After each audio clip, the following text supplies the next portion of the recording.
दक्षिण अंडमान में बसे एक छोटा सा गांव मोरपंखी, जहां हर शाम समुद्र की लहरों के साथ पुरानी कहानियां बहती थीं। लेकिन एक कहानी ऐसी थी जिसे कोई सिर्फ अफसाना ही मानता था। जो काला पानी की सजा पाता है वो कभी लौट कर नहीं आता। अर्जुन रावत, भारतीय सेना का बहादुर जवान, 2005 में एक खुफिया मिशन पर भेजा गया। उसकी आखिरी लोकेशन अंडमान के जंगलों में मिली। फिर संपर्क टूट गया। सरकार ने उसे शहीद घोषित कर दिया। लेकिन उसकी मां लक्ष्मी देवी हर दिन उस मंदिर में दीप जलाती रही जिसे उन्होंने अर्जुन की याद में बनाया था। गांव वालों ने कहा, काला पानी उसे निगल गया। 20 साल बाद, वर्ष 2025, एक सुबह मंदिर के सामने एक साधु प्रकट होता है। सिर से पांव तक गेरुआ वस्त्र, आंखों में गहराई और होठों पर मौन। मंदिर के पास बैठे हुए उसने बस इतना कहा, मैं अर्जुन हूँ। गांव में हलचल मच गई।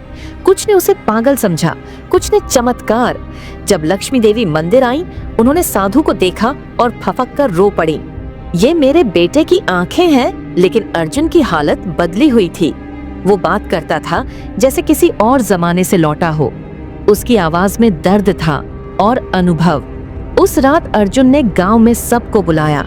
उसने बताया कि उसे सेना ने एक रहस्यमयी द्वीप पर भेजा था, जहां कोई तकनीक काम नहीं करती थी। वहां एक गुप्त तांत्रिक भैरवनाथ से उसका सामना हुआ। भैरवनाथ ने कहा, तू युद्ध का योद्धा है, लेकिन आत्मा से अधूरा। इस द्वीप पर ध्यान कर, जब पूर्ण हो जाएगा तभी लौट सकेगा। अर्जुन ने 20 वर्षों तक तपस्या की, समुद्र की गुफाओं में, मौन साधना में, खुद को खोजते हुए।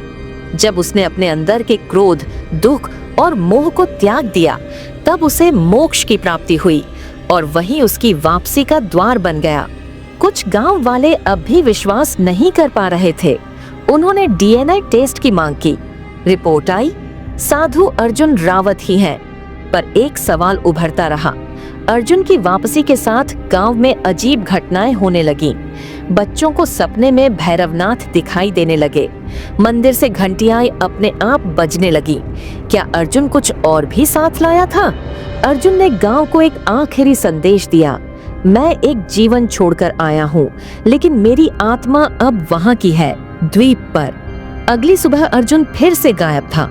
मंदिर के पास एक छोटी चिट्ठी मिली, मैं वहाँ जा रहा हूँ जहाँ न समय है न देह, लेकिन अगर कभी कोई आत्मा भटक जाए, मोरपंखी का दीपक उसे राह दिखाएगा। गांव की कहानी अब एक कथा नहीं रही। मोरपंखी के लोग हर पूर्णिमा को दीप जलाते हैं, उस जवान के नाम जो काला पानी से लौटा और फिर वहीं समा गया।